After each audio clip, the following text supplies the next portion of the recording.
Welcome back to Fickle Sports. It is that time of the week again. It's game week 21. It's time for score predictions. I'm Gary, joined as always by my very unlovely assistant, Alex. How are you doing? Tired. As you can see, the full lockdown look is coming into play. I am starting to look like I desperately need a shower. We're recording this late, listeners. It's a Friday, so Friday I've got my beer, so I'm ready to go. Yes, so before we get into the scores from last week, as always, we just want to say a massive thank you to every single one of you who support us. We really do appreciate it. Now, on to scores from last week.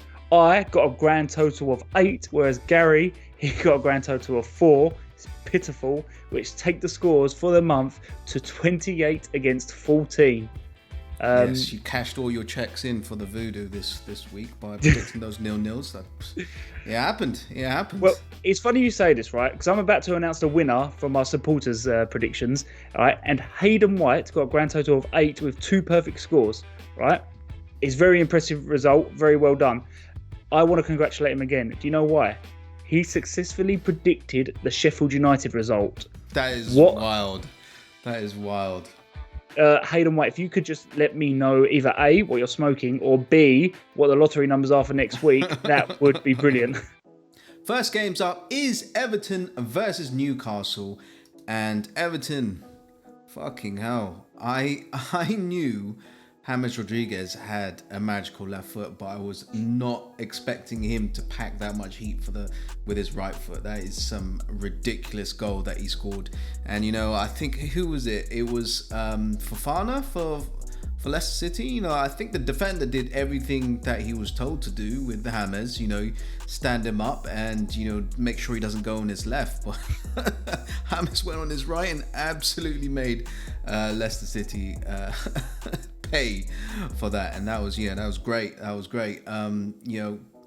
Going up against Leicester is good. Leicester, it did seem like Leicester were bombarding Everton's goal quite heavily, and eventually it happened where Pickford let in the goal. He'll be very disappointed.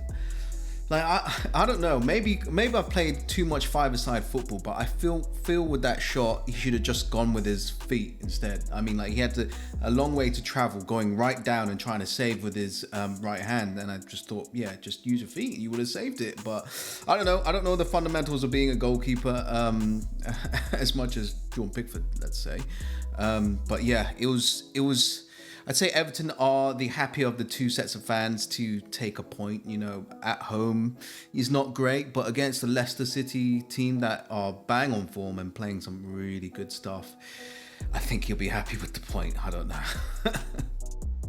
For Newcastle, I mean, it wasn't necessarily a bad performance. I think they actually played okay. I think the issue they come up against is Leeds scored some very, very good goals. They were very, very good finishes.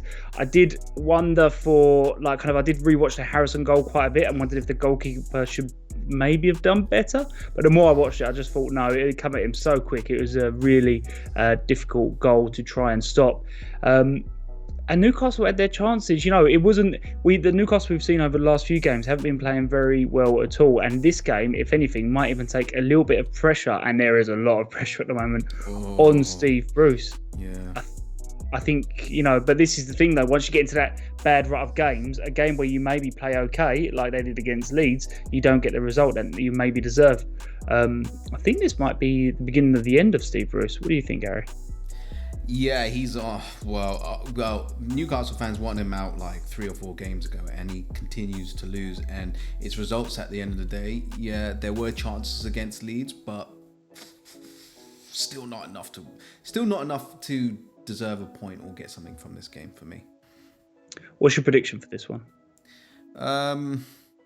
I think Steve Bruce is in a serious rut, and it's reminiscent of Frank Lampard's last game for Chelsea. It's just going to go bad, and I think Everton are going to win this 2-0. Yeah, I'm going 1-0 Everton.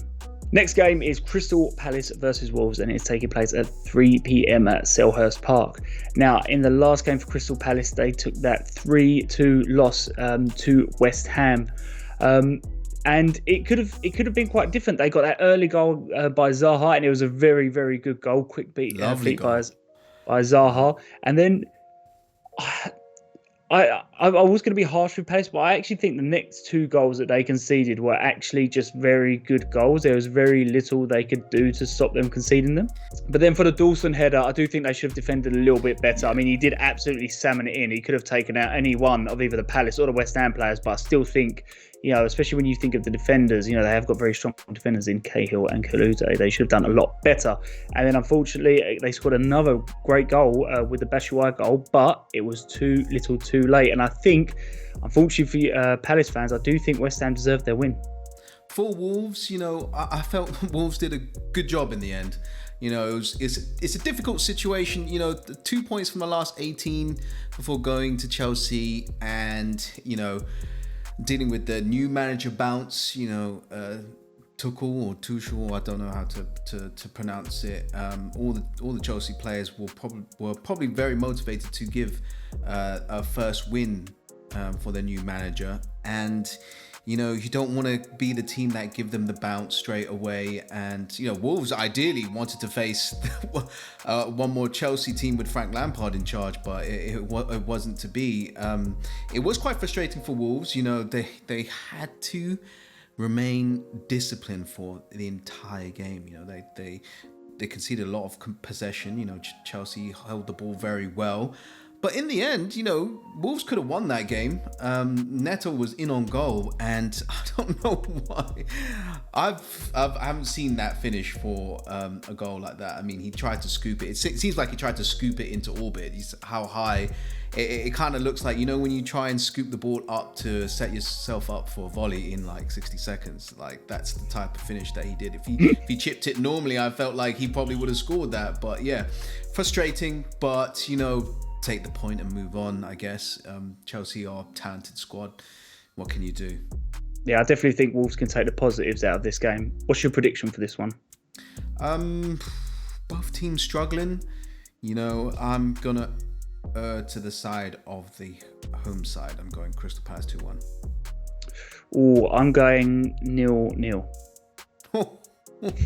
You think it's gonna come trumps for you 2 weeks in a row? Okay. I do. Next up is Manchester City versus Sheffield United, and I've been borderline making fun of this for a few weeks, but Gundogan is making Aguero and Jesus look like Sunday League players all of a sudden. It's crazy. He's on crack at the moment. I don't know what he's on. I just don't understand. But that first touch and that finish, he makes it look so simple there, but that is so difficult to do. Really underrated. The thing is, do you know what the weirdest thing about it is I think City fans will probably agree with this. He used to get quite a bit of stick from the City fans. Yeah, probably. He used to get a little bit coming in and out of the side as well. But I mean, like, he's doing great in considering De Bruyne is out for like 4 to 6 weeks. He's really leading this Manchester City team in terms of scoring and assisting. And I don't know, that second goal where they West Brom might have felt quite a bit hard done by. It's a bit weird, but according to the rules, it does count. But yeah, City were just able to create as much space as they wanted in the final third against West Brom. The passing was quick, the runs were clever, and yeah, they absolutely dominated the game, which made it into an exhibition game. And I kind of feel like Man City, they've gone under the radar. They were doing well at the beginning of the season, and then they had their blip. And then everyone was talking about Liverpool, Tottenham, Chelsea, and most recently Man United being like the title winners, elect. And Man City just got on with it, and they are looking scary. That may be the case, Gary, but let me tell you something. Sheffield United do not care. They've already got one big old scalp from Manchester, and they're coming for a second one. They're coming for it. They don't care. They're going to take Pep, slap him on his bald head, and move on with the 3 points. All whilst wearing pink. They got to wear their pink kit again. Chris Wilder is going to get Pep in a headlock and give him a noogie tactically on the football pitch. No, Sheffield United. I mean, look, what can you add to that? That was just one of those brilliant, except for Manchester United fans, but it's one of those brilliant moments in football. For every game that we've watched, where we've watched Sheffield United, they've always had that little bit of bad luck, which really hasn't gone their way. And do you know what? Against Manchester United, they had the rub of the green, and they absolutely went for it. And it was just, absolutely brilliant. And I really hope that their confidence, is up, and who knows, maybe even a point against Manchester City or 3. You know what? Why not? Maybe even 3. Yeah, Phil Jags rolling back the time. Is he really 38? Is he 38? No. He's got to be 35. Wow. Wait there, Gary. Are you ready? Are you ready, fans? Are you ready for this? Hey, Siri. Phil Jagielka. How old is Phil Jagielka?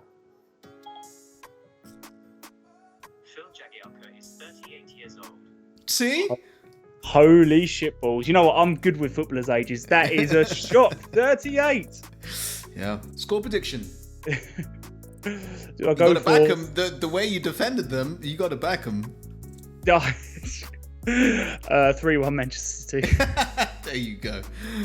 Too dangerous, this Man City team. I'm sorry, Blake.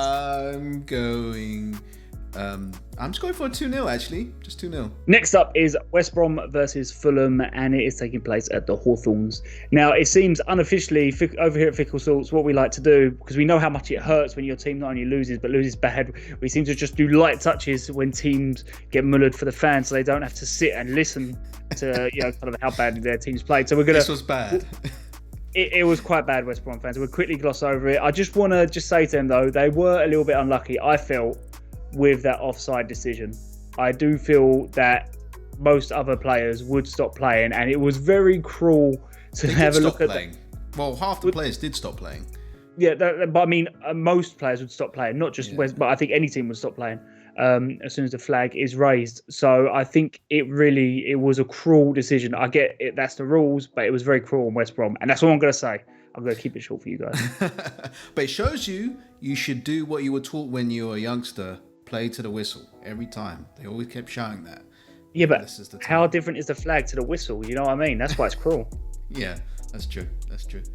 For Fulham, look, Fulham will be the happier side to get a draw out of that and get a point, because, it really could have been 2 or 3 conceded against Brighton. Brighton, for some reason or another, they've been doing it all season, just absolute wank in front of goal. So that's good at the end of the day. And especially Brighton are only one position above you.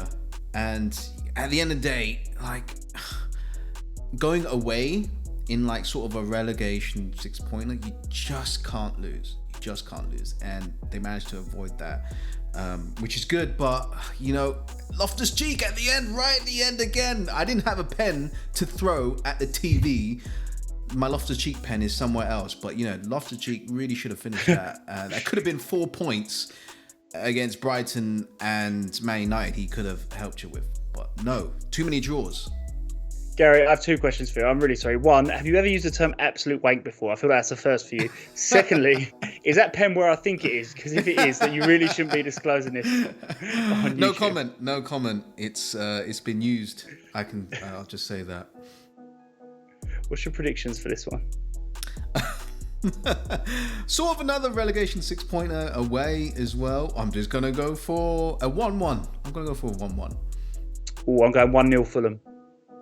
Next up is Arsenal versus Manchester United. Old rivalry stoked up again.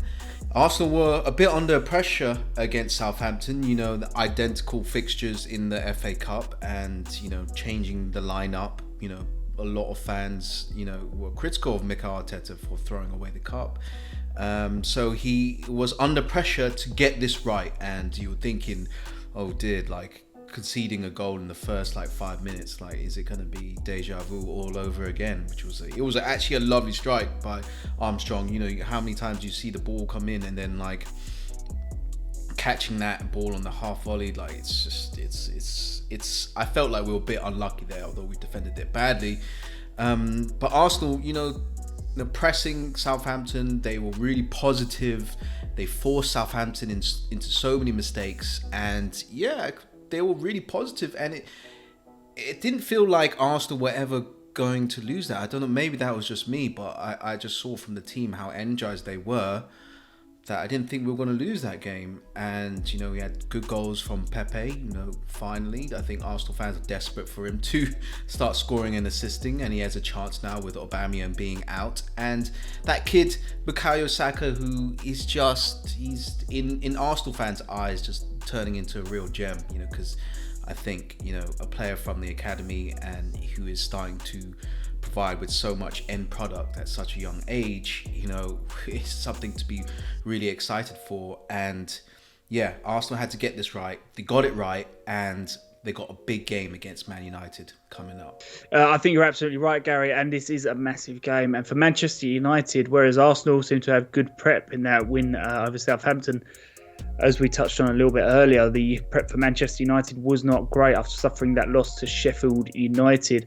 And I think that result, I think that what that comes from is United have been on really good form, but I think what they've done is they haven't been perfect in the games. You know, they've been quite sloppy, say in the first half for quite a few games, and they've left it late for a few games as well. And I think what that Sheffield United game was just an accumulation of like all the bad bits of United, and that sounds quite negative because there is a lot of good that comes from Manchester United. They create a lot of chances, but I think just that was just one of those games where they weren't able to do the good that they usually do, and they were just like kind of not defending great. That being said, I have to say, you know, they were a little bit unlucky with the goal, with the deflection, although the defending wasn't great. He should never have had that amount of space in the box, and I think it was a foul on De Gea. You know, goalkeepers can't be touched these days. You know, that's apparently the rule in football. So I was surprised when that was given, because, you know, any slight touch on the goalkeeper seems to be given as a foul, but that one wasn't. And it made me even more frustrating as the same thing happened for Manchester United, and it was ruled out.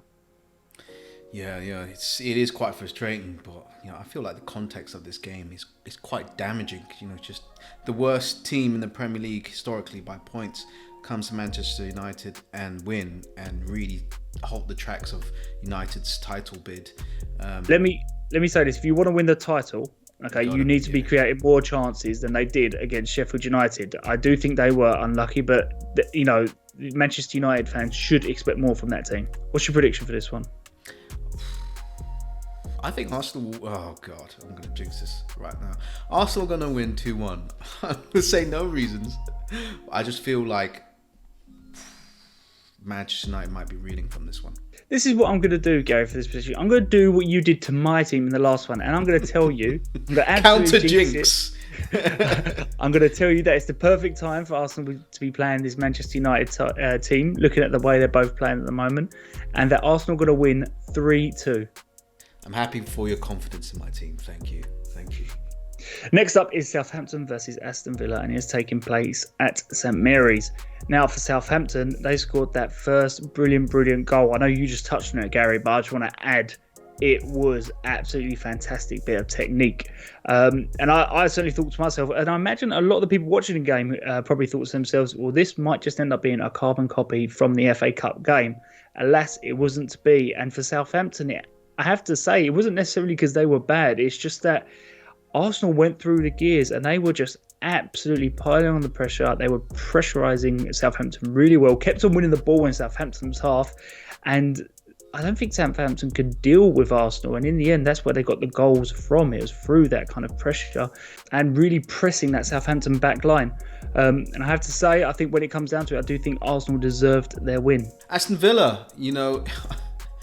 I feel bad for Aston Villa in that game, because if you don't take your chances, it just shows you, if you don't take your chances in the Premier League, you can get punished so badly, you can get burnt so badly, even against a Burnley side who are very shy offensively. And, you know, I feel like for Aston Villa, if they just went 2-0 up, the way they were playing with Grealish, Traore, Barkley and Ollie Watkins, like it would have been over. It would have been absolutely over. But just a couple of poor goals to concede. It was really, really frustrating. And hell, you know, if Jack Grealish finished off that chance, which probably would have been goal of the season as well.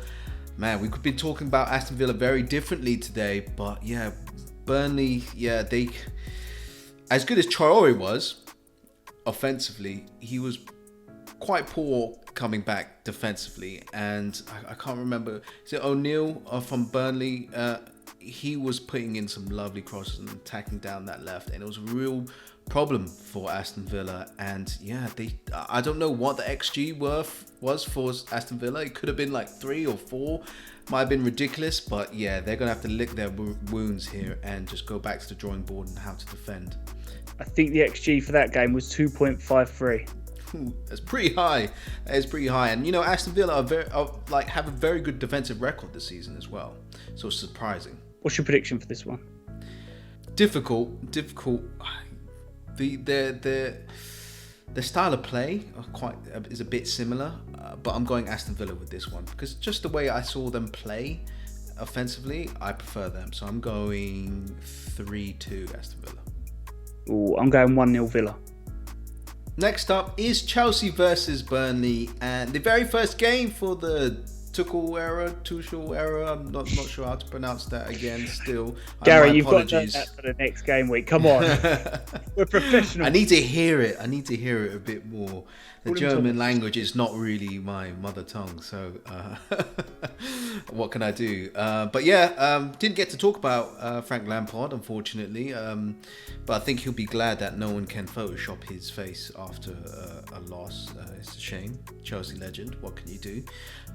But you know, Chelsea hierarchy are absolute savages, and this is the way. This is the way that's their way at Stamford Bridge. So they spare no one's heads really.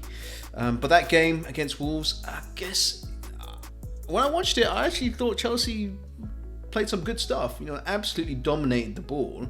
They just couldn't find the cutting edge, and you know, everyone looked pretty upset at Ben Chilwell for missing that and like blazing it over. That should have been the goal really, and he's been flying at the beginning of the season in terms of scoring goals and assisting, so you thought it would be quite easy for him, but he is a left back at the end of the day. Interesting lineup choices as well. Like at the end of the day, this team is so talented that they can do anything flexibly tactically. It's going to be really interesting to see how Tuchel, you know, figures out his way. You know, as long as he has the players on board, Chelsea can just go higher from here, and they need it because they need to get back into the Champions League places. Well, Burnley fans. I think that's what you call a smash and grab if I've ever seen one. But Burnley fans will be happy with that. You know, Villa. Let's put this straight. Villa were the better team. They should have converted more of their chances. They didn't, and Burnley made them pay. Now Burnley didn't defend that well, but full credit to them. They worked so hard, and I think in the end, you know, their hard work paid off. It was a great goal by me. I have to say, McNeil definitely meant that finish. Don't let anyone tell you differently. He 100%. Other than the rest of the world, but yeah. He 100% meant that, and you know, it was a brilliant header by Wood. You know, really accurate into the corner, difficult for the goalkeeper to get to. But it was, you know, they weren't a better team, but they absolutely worked their socks off. And, you know, it just sometimes when you work hard, it can reap benefits. And I think that's all that was in those games. You know, they rode their luck a little bit. They worked hard. They kept on pushing, and they got the 3 points. So I think Burnley fans will be absolutely ecstatic with that result. That goal by Wood, that's a classic English goal where he, glancing header, is travelling a bit slow, but it's so accurate. It hits the post and it goes in. Love it. All the way from New Zealand. Yeah, it's very true. Yeah. Score predictions. Who you got for this one? Oh, I'm going 1-0 Chelsea. They're going to sneak it. I don't know. Burnley. I feel like Burnley going to be quite confident. I am going 1-1. That took a second to register there. 1-1. Yeah. You maverick. I'm a freak. Next game is Leicester versus Leeds, and it is taking place at the King Power Stadium. Now, for Leicester, I think they will. think they will be the more unhappier of the two teams when they played Everton and they drew 1-1. When I saw Rodriguez's goal, I'll be honest with you, Gary, right? I know you touched on it earlier, but I thought to myself, oh, should he have done better there with that? But you know what, right? The more I watched it, I was like, no. It showed him to his weak foot, and Rodriguez was like, that's fine. I can do this. Yeah. And, it was absolutely filthy. And Leicester, they pushed for an equaliser. And I did get the vibe after a little while that maybe they weren't going to get it, because you have to remember, Everton are very good at shutting teams out. And then Tielemans, do you know why I love that goal? Right, I know it kind of trickled into the net. Pickford should have saved it, yada, yada, yada. Do you know why I loved it, though? Because just cracked it. Try. Well, no, it's not that. Do you see the amount of Everton players? I agree. There was like 3 or 4, and you're like, is this the right thing to do? The fact he got the ball through them all, that deserves a goal for me. That's it. I don't care how it ends up in the net after it's got through about 7 Everton players. But the fact he thought, I'm going to crack it past all these players and managed to get it past them was very impressive.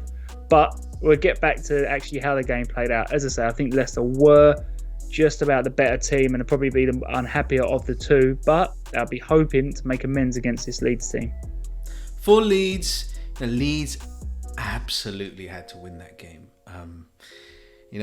Finally the curse is broken, Mickey. Like, we've predicted a result for you, and it's come true.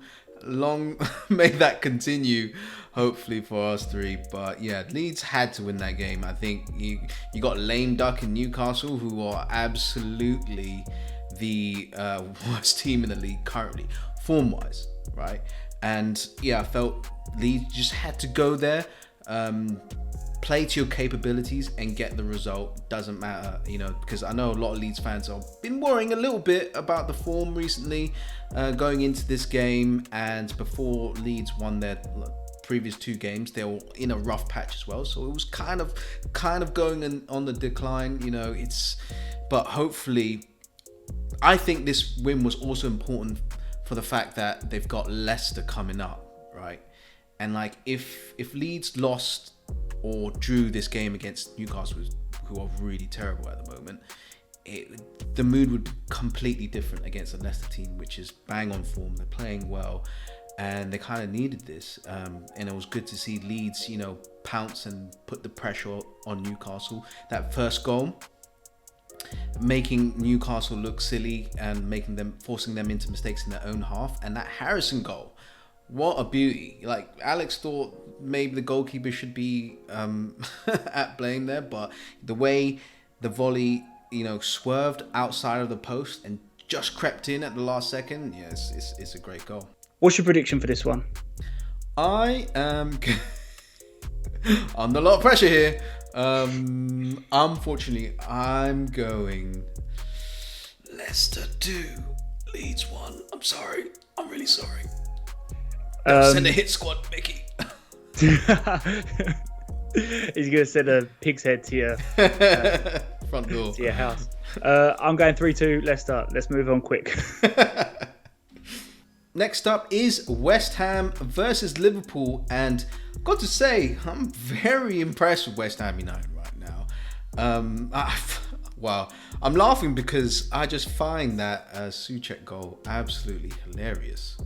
Because who would have, Moisey probably orchestrated that goal, organised a scuff cross by Fornals, and then an Antonio back heel, and then for Souček to header that in. I've never seen that type of goal in my entire life, so I really appreciate that goal. But Souček, 7 goals, defensive midfielder. That is an insane goal scoring tally so far. I mean, I guess he's not really a defensive midfielder anymore if he's scoring this many goals. You know what, Gary, before you move on, I just want to say to all the people as well, call him Moises' new Fellaini. It's disrespectful. Yeah. It's disrespectful, okay? Stop it. Be better than that. Do some fucking research, right? And stop it. It's not fair. Go on. It's out of my system. You carry on. The White Fellaini. I don't know. Yeah, I also don't know how Antonio didn't score in that game as well. Hit the post twice and had another shot saved. It was a frustrating day for Antonio, but I guess you guys won the game. They're impressed, scoring all those goals, and West Ham fourth place. I'm pretty sure that West Ham fans have got nosebleeds right now because they've never been that high. Never had it this good. Can you imagine West Ham in the Champions League? Just skip Europa League straight into Champions League. So a lot of credit has to go to Moisey. For Liverpool, look, what did I tell you, Gary? Okay, we did the predictions for this game, right? What did I tell you? You was like, this is the perfect game for Mourinho and Tottenham. I was like, no, Liverpool on a winless streak. They haven't scored goals. This is the perfect time to play Tottenham. This is when it's not going to go well, and it didn't go well. Liverpool were the better team. They scored some really, really brilliant goals, and even the goal they conceded, that was just, it was, well, you think it was a slice, right? But even if it was a slice or if it was a brilliant bit of skill, it was an unfortunate. It was an unfortunate goal to concede. There was nothing they really could have done about that one. You'd have to be really harsh to criticise Liverpool for that goal. But they're back to scoring. It was an excellent finish for the final Mane goal. I really like that. It took a real anticipation for him to do that. And it was a really, really good Liverpool performance by Liverpool. And, they deserve the 3 points. What's your prediction for this one? I can't really look. That's the thing. Liverpool are croaked at the moment at the back, so there's chances for West Ham, and Antonio can go wild against that centre back pairing. So I'm going 2-2. If Tottenham had beat Liverpool, I would have gone 5-0 Liverpool against West Ham. Yeah, okay. But because Liverpool beat Tottenham, I'm going 1-0 West Ham. Wow, that is incredible. Okay. Next up is Brighton versus Tottenham. And Brighton, wow. We said this a lot over the last couple of weeks, with Brighton, failing to score, and they are a better team than they are on the table. But at this stage of the season, halfway through, you kind of have to be a bit more critical, I feel, with Brighton, because you're halfway through the season, you are where you are, and that's you can look at XG, you can look at your performances, but they don't mean much at this stage of the season. You're going into the business end of the season, and if you don't finish those chances, I'm gonna go extra hard on this one, because that miss by Trossard, if you're 8 or 9 yards out and you slam it straight at the goalkeeper, how many times do we want to talk about this? Because this must be frustrating for Brighton fans. I don't know if we have Brighton fans, but please let us know how frustrating it has been for the last couple of weeks or against Fulham. And Fulham are only one position below you. It's like you should be taking care of teams like Fulham to make sure that you're not stressing out every week being so close to the relegation zone. And you should have won this, but same old. For Tottenham, it wasn't a good game against Liverpool. The first half wasn't bad. I think the issue Tottenham have is that as soon as that kind of their starting 11, they can't play their their starting 11 or their main starting 11. It does all fall apart. You had Doherty, who was playing out of position, who he kept on giving the ball up to Liverpool, and it wasn't a great first half, but it was a lot better than the second half, which was is absolutely awful. And obviously both Kane and Aurier got subbed off. Kane with a double ankle injury, and Aurier, I don't know if you've heard this, Gary, but there's rumours going around with what happened with Aurier, but apparently he had a punch up with Lloris and then left at half time. Really? Well, I know he left at half time, but I didn't know about the punch up with Lloris. I only found about this today, but these are the rumours going around, so I don't know what's happened there, but punch up in French. At least there was some sort of fight from a Tottenham player at some point throughout that game. But no, it wasn't a good performance by Tottenham. Liverpool definitely deserved their win. The only slight positive from that game was I'm gonna say that Højbjerg 100% meant it. I'm not buying into your bullshit theory that he sliced it. 100% minute. The only positive was the goal. No, but it he was meant to try and score, of course, but you look at that shot in slow motion, the way he sliced it, I'm like, score prediction then. I don't know. You know, with Kane out injured, you know, and Brighton, they certainly they have the power to hurt Tottenham. I'm going 2-2. I'm going for Tottenham win because they need to respond, and just because you have Harry Kane out doesn't mean you should fall off a cliff performance-wise. So yeah. And that is it for Game Week 21 predictions. As always, very big thank you to every single one of you guys who watch, and we'll see you next week.